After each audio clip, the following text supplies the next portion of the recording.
Bismillahirrahmanirrahim. Assalamualaikum warahmatullahi wabarakatuh. Perkenalkan, saya Amanda Sadagalang dengan NIM 2404411072 dari kelas 3B Universitas Cokro Aminoto Palopo.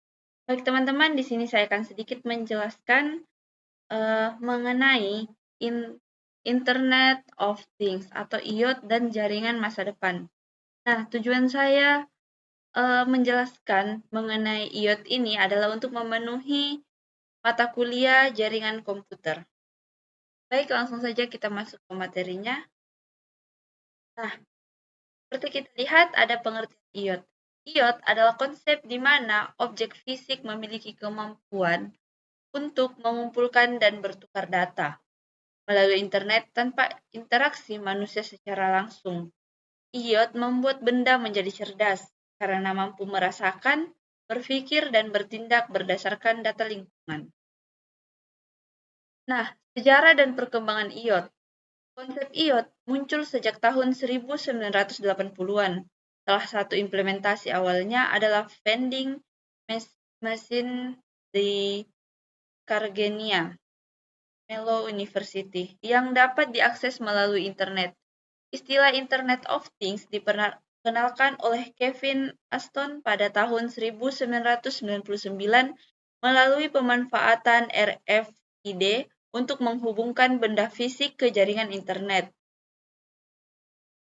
Sedangkan arsitektur IoT itu dibagi menjadi dua, yaitu yang pertama 3 lapisan dan yang kedua itu 5 lapisan.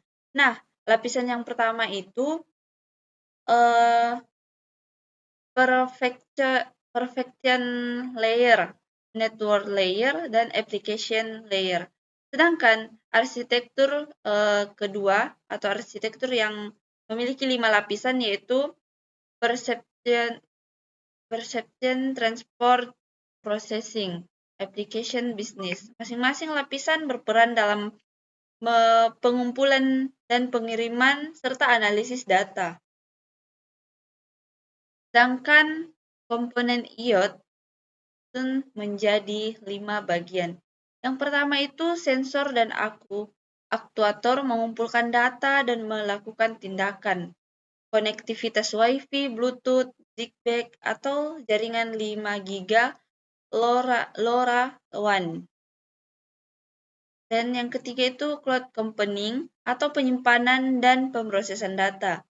Yang keempat adalah analisis data dan AI mendeteksi pola dan membuat keputusan otomatis. Dan yang kelima yaitu user interface, aplikasi atau dashboard yang digunakan oleh pengguna. Selanjutnya cara kerja IoT. Perangkat IoT mengumpulkan data melalui sensor, pengirimannya ke cloud melalui jaringan.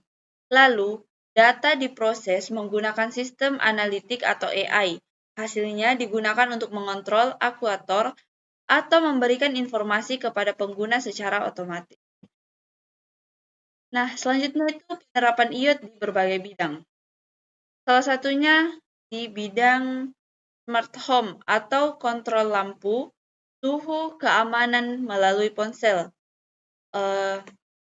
Bidang yang kedua yaitu di bidang kesehatan, yaitu jam tangan pintar dan sensor medis. Dan yang ketiga di bidang industri, otomatisasi dan pemantauan mesin. Yang keempat di bidang pertanian, yaitu gunanya untuk melakukan sensor data, menentukan cuaca dan irigasi otomatis. Yang kelima adalah transportasi, seperti kendaraan pintar, sistem lalu lintas cerdas. Nah, tantangan dan permasalahan IoT.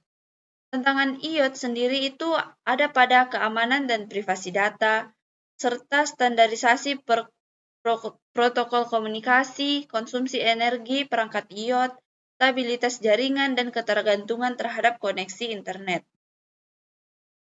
Hubungan IoT dengan jaringan komputer.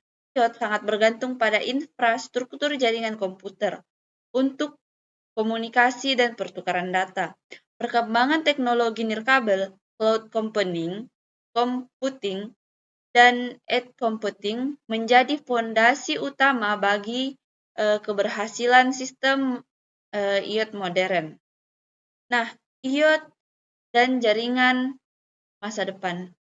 IoT akan berkembang pesat dengan dukungan jaringan 5 GB, 6 GB, AI, cloud, dan edge computing. Jaringan masa depan akan semakin cepat, efisien, dan cerdas, memungkinkan miliaran perangkat saling berhubungan dan berinteraksi secara real-time atau secara langsung. Nah, teman-teman, itulah penjelasan singkat dari saya. Kurang dan lebihnya mohon dimaafkan. Saya ucapkan wabillahi taufiq wal hidayah. Wassalamualaikum warahmatullahi wabarakatuh.